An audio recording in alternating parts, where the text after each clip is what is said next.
iyong kamatayan? Insured ka na ba after ng iyong kamatayan? May plano ka bang paghandaan ng iyong kamatayan? Ito kasi yung tanong na hindi pinag-uusapan eh. Hindi po aksidenteng pinapanood mo ito. Tinakdanan ng Diyos ngayong araw na ito na malaman mo yung na mismong malaman. Pag-usapan naman natin yung hindi na pag-uusapan, yung yung hindi popular. Kung napaghanda mo na ba ang iyong kamatayan. So, handa ka na ba? Kasi hindi mo masasabi ang oras at kailan tayo kukunin ng Diyos eh. Lahat tayo ay mamamatay. Una-una lang talaga.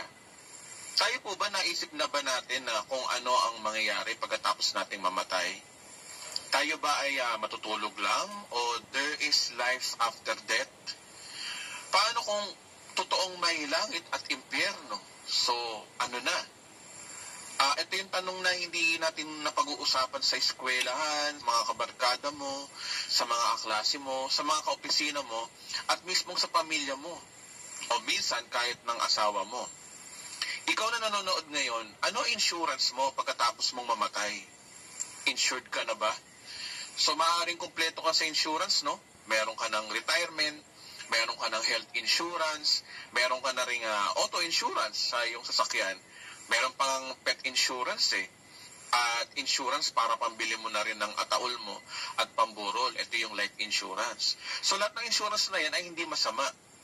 Kung meron ka na ng mga earthly insurance na yan, meron kang na-miss na mas mahalaga pa sa mga insurance na yan. At ito yung after ng iyong kamatayan. Ito yung tanong, no? Yung bang eternal security natin, secured na ho ba? Teka muna, Edwin, paano mo nasisiguro na dapat bang paghanda ng kamatayan? Ibig bang sabihin nun, maaari pang may mangyari pagkatapos mo mamatay? Yan po yung mga tanong. At ito naman yung tanong, no? Ang kamatayan mo ba ay katapusan mo na? Diba? Yan ang tanong eh. So hindi po ako ang makakasagot po niyan dahil hindi naman ako yung gumawa sa'yo.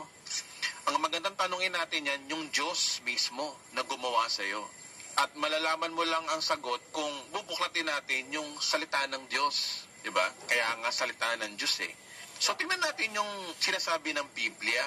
Yung libro na hindi binabasa ng karamihan eh. Kasi Biblia din ang sasagot eh.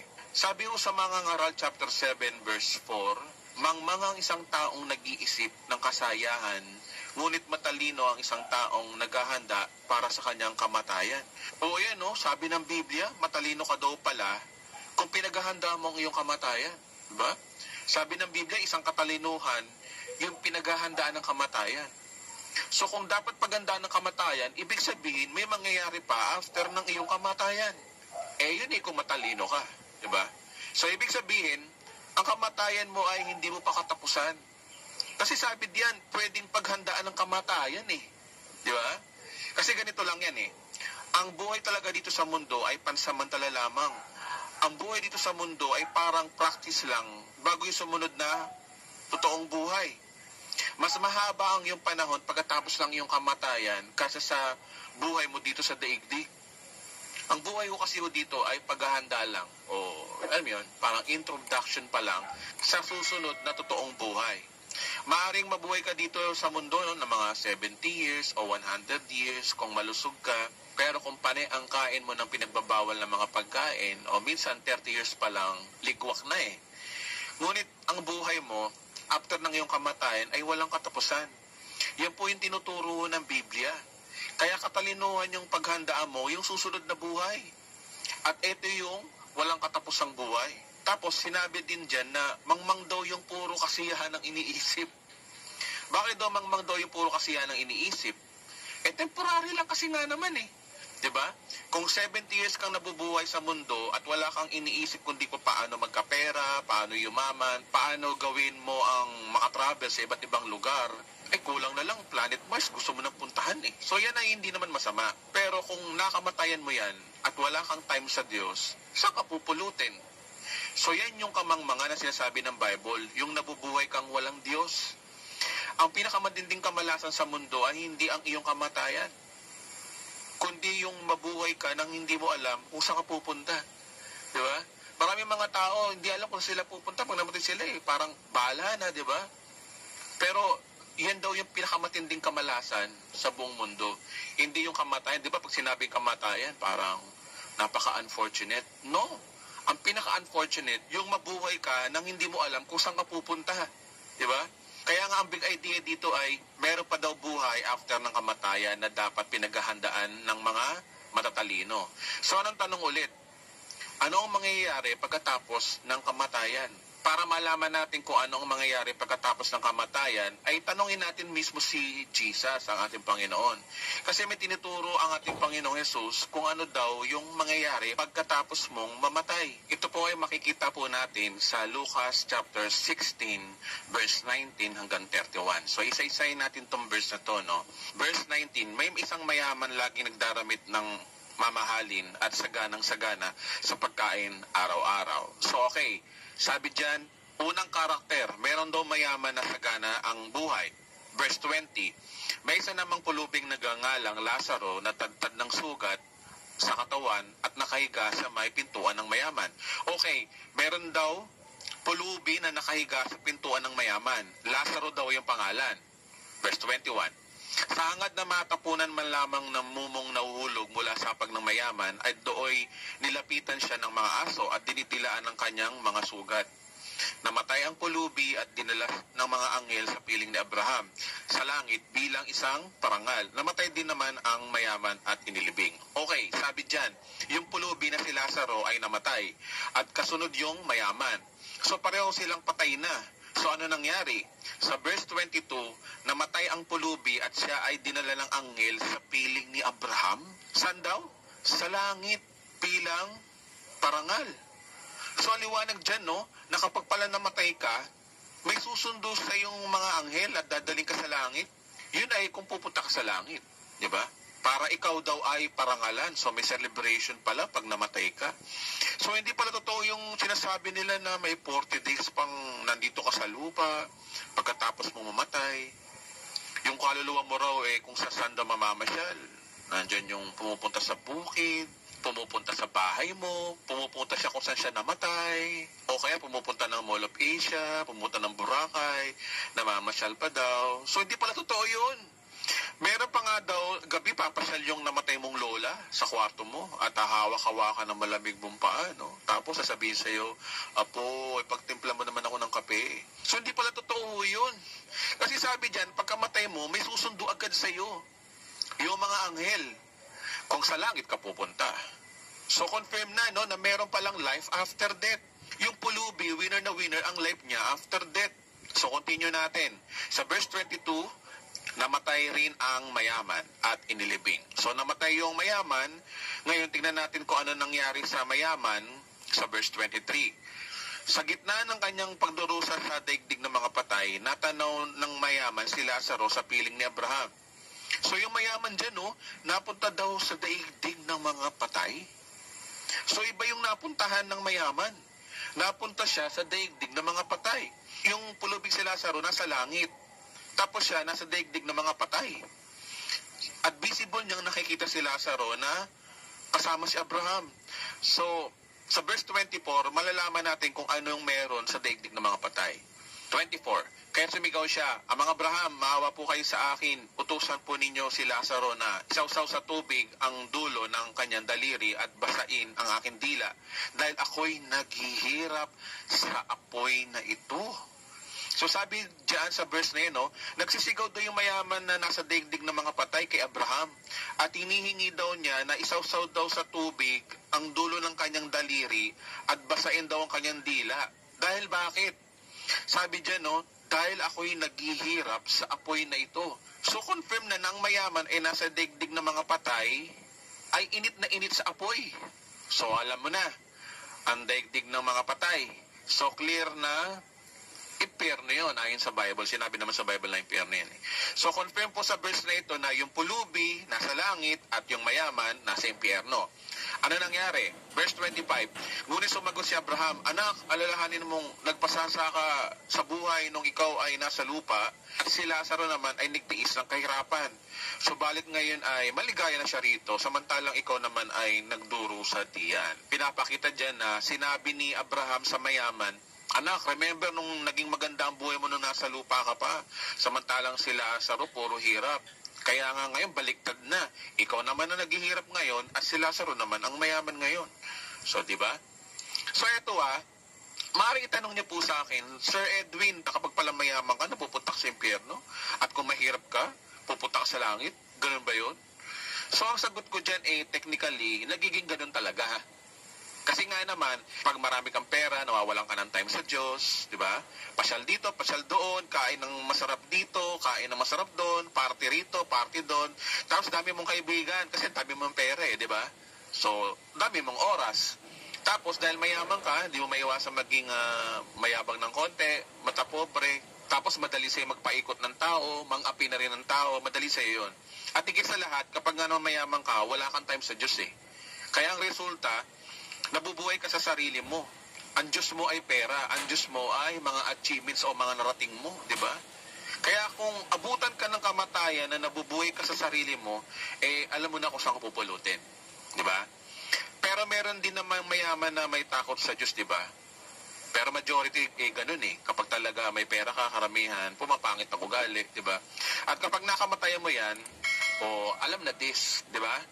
At kapag nga naman naghihirap ka, wala kang inaasahan, so naturally, ang tao kapag wala nang nalalapitan, sa Diyos lumalapit At kapag malapit ka nga naman sa Diyos at nakamatayan mo yan, talagang makakapunta ka nga naman ng langit kasi napalapit ka sa Diyos Nalaman mo yung mga bagay na dapat mong malaman kagaya ng nalalaman mo ngayon. Pero again hindi lahat ng mahirap ay mapupunta sa langit. Kasi meron din naman na mahirap na talagang walang iya no? Imbis na sa Diyos kumakapit, sa patalim kumakapit Kaya yan siguro nangyari sa pulubi na si Lazaro at yung mayaman. Verse 26, bukod dito may malaking bangin sa pagitan natin kaya't ang mga naririto ay hindi na makakapunta dyan at ang mga naririyan ay hindi makakapunta rito. So sinabi sa verse na yan, geographically na merong spaces between heaven and hell na ang mga nasa langit na ay hindi na mapupunta ng impyerno at ang mga nasa impyerno ay hindi na pwedeng makapunta ng langit. Sa madaling salita, kapag namatay ka na, wala nang bawian. Kaya you have choices habang nabubuhay ka pa. Kung gusto mong mabuhay para sa sarili mo, so you go to hell. Gilang. Pero kung nabubuhay ka para sa Diyos, heaven awaits to you. Ngunit sinabi dito ng mayaman, verse 27, kung ganyan po ang mga Abraham, pinapakiusap ko pong papuntahin na lamang ninyo si Lazaro sa bahay ng aking ama, sa aking 5 kapatid na lalaki. Suguin po ninyo siya upang sila'y bigyang babala, upang hindi sila humantong sa dakong ito ng pagdurusa. Okay, isang revelation sa verse na ito, na yung mayaman nagre-request kay Abraham na pabalikin si Lazaro sa bahay ng kanyang tatay at sa 5 niyang kapatid na para balaan daw sila tungkol sa lugar ng impyerno. So pinapupunta niya si Lazaro means kung patay si Lazaro at pumunta sa mundo ng mga buhay, parang sinasabi dyan na magmulto daw si Lazaro sa bahay ng kanyang tatay at mga kapatid. Yung mga naniniwala sa multo dyan, pakinggan niyo ito mabuti, Kung posible ba makabalik ang isang patay sa mundo ng mga buhay para magpakita. Kasi yan ang request ng mayaman, di ba? Sabi dyan, pinapakiusap ko pong papuntay na lamang ninyo si Lazaro sa bahay ng aking ama sa aking 5 kapatid na lalaki. So anong reply ni Abraham? Verse 29, ngunit sinabi sa kanya ni Abraham, nasa kanila na ang sinulat ni Moses at ang mga propeta, yun ang kanilang sundin. So okay, ang reply ni Abraham, nasa kanila na ang mga sinulat ni Moses at ng mga propeta, ayun daw yung kanilang sundin. So ang tanong, ano ba yung sinulat ni Moses at ng mga propeta na dapat nilang sundin? Alam niyo po kung ano yun? Di yung ang Biblia hindi binabasa ng mga taong walang time sa Diyos, di ba? Kasi kaya ako sinasabi na ang Biblia ay sinulat ni Moses at ng mga propeta kasi ang Bible ay may Old Testament at New Testament. Noong time ni Jesus, yung Old Testament ay sinulat ni Moses at ng mga propeta. Kaya ang tunay na sinasabi dyan nasa kanila na yung Bible, yun ang kanilang sundin, di ba? Kaya maliwanag na kapag binabasa mo itong Bible, dito mo matatagpuan yung kasi yung kaligtasan Ang problema sa panahon ngayon, marami tayong time sa pagbabasa ng Facebook, manood ng YouTube, mag-TikTok, mag-Mobile Legend, manood ng Netflix, pero nakaligtaan natin basahin ang ating Bible Kasi kung pinaghahandaan mong yung kamatayan, binabasa mo dapat ang Bible. Dahil nasa Bible, ang kasagutan kung paano ka maliligtas. Verse 30, sumagot ang mayaman, hindi po sapat ang mga yon. Ngunit kung magpapakita sa kanila ang isang patay na muling nabuhay, magsisisi sila at tatalikuran ang kanilang mga kasalanan. So sinabi naman sa verse na yan, na yung mayaman, nakipagdebate pa talaga kay Abraham. Sabi niya, Hindi po sapat ang Bible. Kung magpapakita daw sa kanilang isang patay na muling nabuhay, magsisisit sila at tatalikuran ng kanilang mga kasalanan. Kapag naman ang isang patay na muling mabuhay at magkukwento tungkol sa impyerno, maniniwala ba talaga ang mga tao na makikinig sa kanya? Actually, nangyayari na po sa panahon natin yan eh. Yung patay tapos nabuhay at nagkukwento na napunta daw sila ng impyerno at langit. Marami po yan sa YouTube, search nyo. Marami po nangyayari niyan. Ang tanong, pinaniwalaan ba sila? Hindi. Ang comment pa nga sa kanila, may mga tililing daw, kwentong reliyon lang daw, etc. Diba? O kaya, nababaliw lang daw. Verse 31, sinabi naman sa kanya ni Abraham, kung ayaw nilang sundin ang mga sinulat ni Moses at ng mga propeta, hindi rin nila paniniwalaan kahit ang isang patay na muling mabuhay. So ayan no, ang reply ni Abraham, kung ayaw nilang sundin daw ang Bible, hindi rin nila paniniwalaan ang patay na muling nabuhay. Kaya nga yung mga namamatay ng ilang oras o nakokomatos at pagkatapos ay mabuhay at nagkukwento tungkol sa langit at impyerno, talagang walang naniniwala eh. Kaya nga sinabi ni Abraham na basahin na lang daw nila yung Bible. So ang insight natin sa verse na ito, no? So there is life after death. Kaya pala sabi ng mga ngaral na matalino ang maghanda ng kanyang kamatayan dahil ang kamatayan pala ay hindi pa natin katapusan. So there are places after death. So dalawa lang pupuntahan natin, langit at impyerno lang. Kaya wala akong purgatorio. Naku, hindi po totoo yun. Sinasabi ng iba na may purgatorio. Imbento lang po ng reliyon ho yan para, alam mo yun, suportahan ng kanilang paniniwala. Kasi no, kung may purgatorio, parang sinasabi mo ang Diyos, walang isang desisyon. Di ba tayo nga, inis na inis tayo sa mga taong pabago-bago isip. Tapos inis na inis tayo sa mga taong, alam mo yun, yung, nagkamali, iba na naman, iba decision ngayon, iba kinabukasan. Hindi po ganun ang Diyos. Kasi pag may purgatorio, parang sinasabing, nagkamali, mapupunta siya na impyerno, teka, lagi ko muna sa purgatorio to, tapos mag-iisip ako. O, diba? Pwede na pumunta sa langit. So, parang city hall na meron ka munang padrino, no? Diba? So, hindi po totoo po yun. Wala po sa Biblia po niyan. Papuputol ko ulo ko. Kung meron kayong nakita dyan sa Bible na may purgatorio, wala po niyan.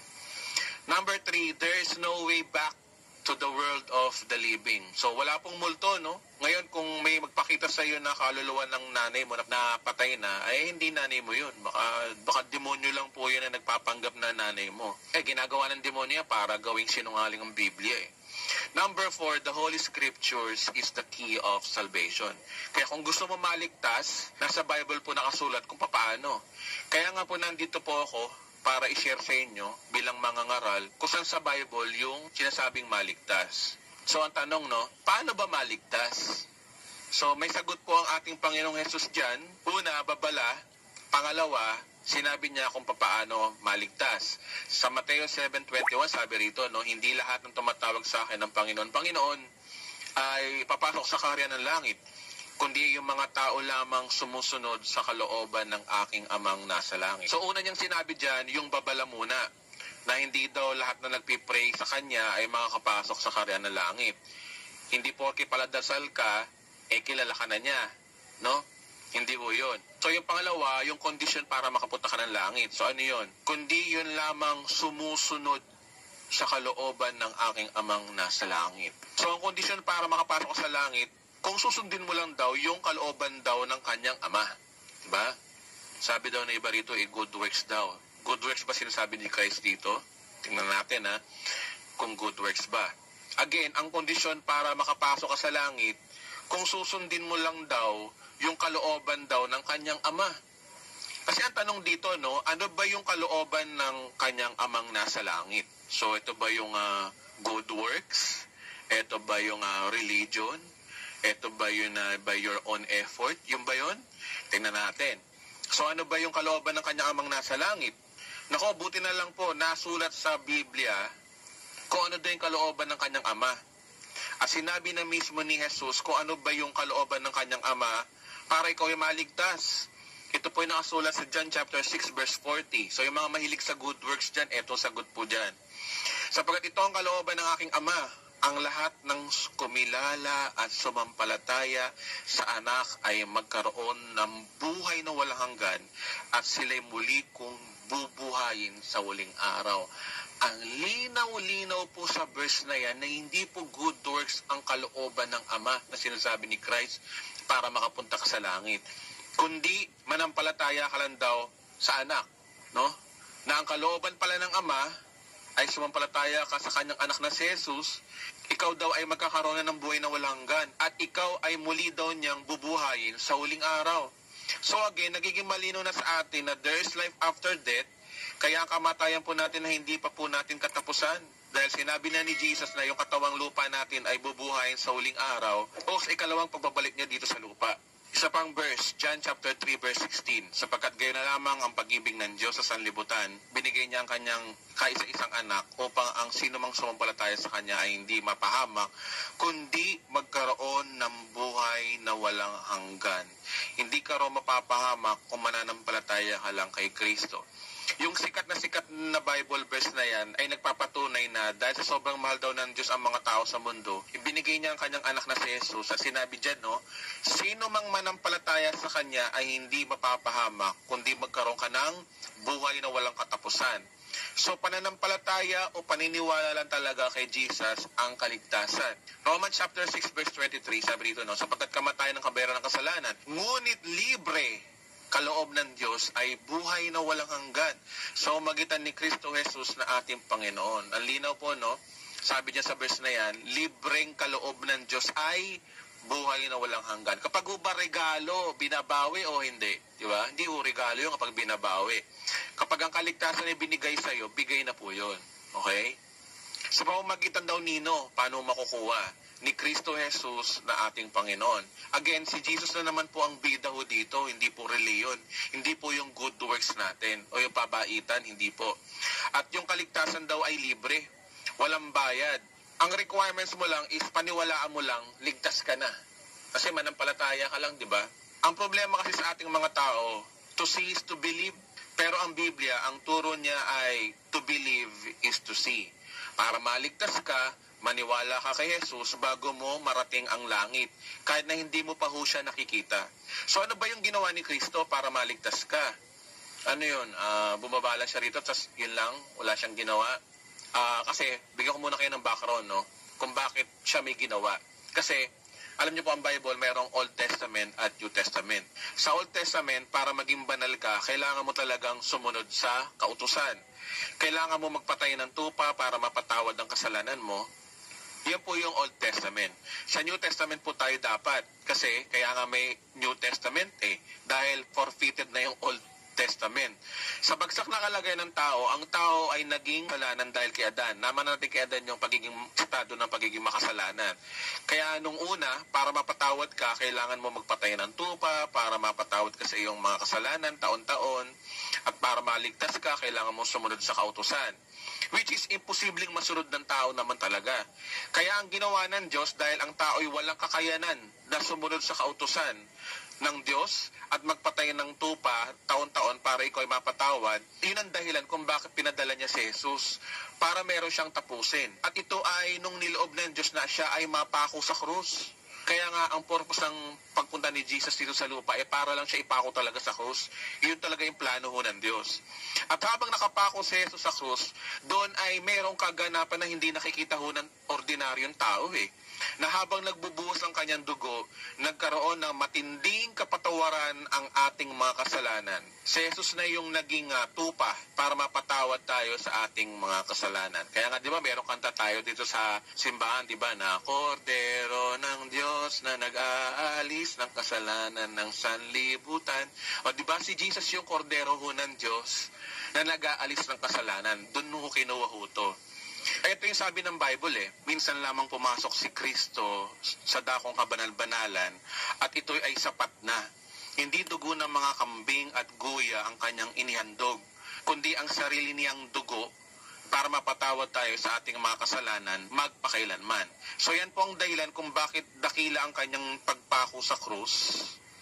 Ang pagpako niya sa krus ay hindi kwentong sarswela lamang at hindi po yun ordinaryong martyrdom. Ang pagpako niya sa krus ay may malalim na kahulugan sa mataho ng Diyos. Nasabi dyan, no, minsan lang daw pumasok si Jesus sa dakong kabanal-banalan at sapat na raw yung pagpako sa Kanya. Kaya nga ginamit dyan ng salita minsan, means once and for all. Sabi dyan, no, hindi na daw dugo ng hayop, kundi sarili na daw niyang dugo ang tumigis para maibsan na yung galit ng Diyos sa tao para mapatawad po tayo. At ang kapatawaran na yan ay hindi sa ngayon lamang, kundi magpakailanman. Sabi diyan forever kaya forever kang forgiven. Yan yung benefit na makakamtan mo once na maniwala ka lang sa Kanya. Kaya ang gagawin mo kay Jesus is tanggapin yung regalo niya. Ang kaligtasan ay regalo lang. So, libre lang, walang bayad. Ang gagawin mo lang ay tatanggapin. Kaya ang gagawin mo kay Jesus is tanggapin yung regalo niya. Sabi ng iba, relasyon lang daw ang gagawin mo para kay Jesus para maligtas ka. Mali po yun. Hindi po napunta si Kristo dito sa lupa para maging BFF mo lang. Hindi ko ganon. Napunta ho siya dito sa lupa para ipako siya sa krus. At yung sumpang binitawan niya sa krus, yun ang tatanggapin mo. Okay? Again, yung sumpang binitawan niya sa krus, yun yung tatanggapin mo para ito yung maging regalo sa iyo. Kasi nung nakapako siya sa krus, parang ganito yung sinasabi niya Ang sino man maniwala sa akin ngayon at sa mga taong ipapanganak sa future, aking naligtas na at pinatawad na. Ginawa ko ng banal, pinagaling ko na sa aking mga sugat at pinagpalat, pinaburan ko na. Yun po yung sumpa sa krus na ginawa niya. At yun po yung tinuturo ho ng bagong tipan. Yan po yung totoong gospel. Kaya ang kaligtasan kay Jesus ay tanggapin ang kanyang regalo ng kaligtasan at kapatawaran. Ang sabi sa Ephesians 2:8 verse 9, sapagkat dahil sa biyaya ng Diyos, biyaya means regalo, okay? So, dahil sa biyaya ng Diyos, kayo ay naligtas sa pamamagitan ng pananampalataya. At ang kaligtasan ito hindi sa pamamagitan ng sarili. Hindi ito bunga ng inyong mga gawa, kaya't walang dapat ipagmalaki ang sino man. So sabi nila dyan, no, pabaitan daw, maliwanag ho dyan na dahilan daw sa kagandahang loob ng Diyos, ang gagawin mo na lang is manampalataya, kaya ka naligtas. At hindi na kailangan pang gumawa ng mabuti para maligtas ka kasi ang tao wala akong kakayanang gumawa ng mabuti. Basahan pa rin po sa mataho ng Diyos ang ating mga mabubuting gawa. Kaya ang gagawin mo na lang is manampalataya dahil inunawa na ng Diyos na ang tao ay makasalanan. Okay? Kung pabaitan lang kasi ang basehan ng kaligtasan, alam nyo, no, maraming magiging mayabang sa langit. Ay, ako, mabuti na lang, mabait ako. Hindi ako nagbibigay ng sama ng loob kahit kanino. Kaya yun, nandito ako, naligtas. O kaya iba naman nasa langit na sabihin, ay naku, mabuti na lang, nagsisimba ako linggo-linggo at nagdadasal ako, kaya ako napunta sa langit, di ba? O di ba, marami magiging mayabang sa langit kapag ganun ang kaligtasan. Kaya mabuti na lang, ang kaligtasan ay regalo na lang, libre na lang, di ba? Kaya nga, ang sabi dyan, hindi ito bunga ng inyong mga gawa, kaya't walang dapat ipagbalaki ang sino man. Wala po tayong pagmamalaki sa Diyos. Tanggap na ng Diyos na ang tao ay makasalanan. Kaya nga pinadala niya si Kristo para ipako sa krus, para mapatawad ka sa iyong mga kasalanan, pati yung mga future sins mo. Di ba?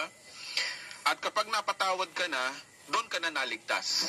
Di ba? Siyempre, kasalanan lang naman ang nagdadala sa impyerno Ang ginawa ng Lord, pinatawad ka na forever, so ligtas ka na. Yun ay kung mananampalataya ka sa tinapos na gawa ni Kristo. Kaya nga sabi rito, no, kaya so Kristo lamang matatagpuan ang kaligtasan sapagkat sa silong ng langit, ang kanyang pangalan lamang ang binigay ng Diyos sa ikaliligtas ng tao. Nakasulat po yan sa Gawa chapter 4 verse 12. So, kanino daw matatagpuan ang kaligtasan?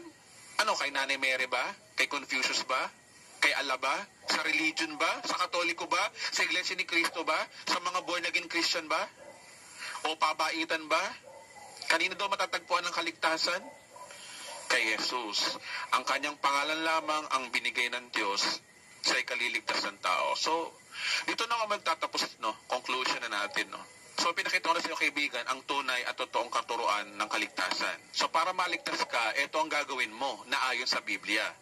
Tanggapin mo ang regalo ng kaligtasan na mula kay Kristo Jesus na tinapos niya sa krus ng Kalbaryo sa pamamagitan lamang po ng maniwala ka lang, kapatid. Yun lang ang hinihingi ng Diyos sa iyo.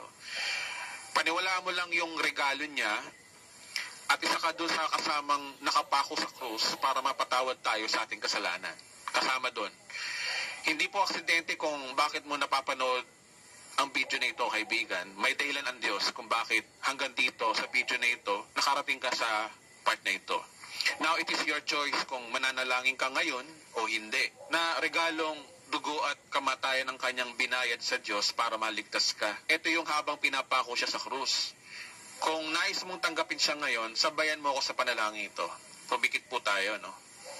Sabihin mo, Panginoong Jesus, lumalapit po ako sa iyo sa oras na ito at humingi ng tawad sa lahat ng aking mga kasalanan mula aking pagkabata hanggang sa minutong ito. Patawad po at nandito po ako, aking tinatanggap ang regalo ng kaligtasan na iyong tinapos sa krus ng Kalbaryo 2,000 years ago. Nananampalataya po ako sa oras na ito na ako'y pinatawad mo na at sinulat na ang aking pangalan sa aklat ng buhay bago mo palikhain ang mundo. Mula ngayon, bilang pasasalamat sa iyong regalo ng kaligtasan, mabubuhay na po ako na may relasyon sa iyo. Salamat po. Ligtas na po ako sa pangalan ni Jesus. Amen. So kapatid, kung ikaw ay nanalangin at sineryoso mo ang panalangin nito, sineryoso din ng Diyos ang panalangin mo ngayon. Congratulations kapatid, ganun lang yun. Kung sineryoso mo, di ligtas ka na. Wala nang kwitis-kwitis, kalembang ng simbahan, di ba? Wala nang mga ganun. Ganun lang ho kasimple ho kapatid ang sistema ng pakikipag-usap sa Diyos. So ang gagawin mo ay habang buhay mong panampalatayanan ito. Para lalong lumakas ang faith mo kay God, kailangan mo na ng relasyon sa Kanya. Siyempre, ang relationship ay may communication. Kung nais mo siyang kausapin o kung may kailingin ka, mag-pray ka kay God. Magdasal ka. Kausapin mo siya kapatid. At para naman malaman mo ang reply niya at kung ano ang kalooban niya habang ikaw ay nandito pa sa daigdig, basahin mo yung Biblia kapatid. Ako naman, nandito rin ako para tulungan kang lumago sa iyong pananampalataya. Marami akong video dito sa YouTube channel, just browse around. Kaligayahan kong tumayong maging spiritual guidance mo bilang tao. Kaya insured ka na ngayon, you are eternally secured.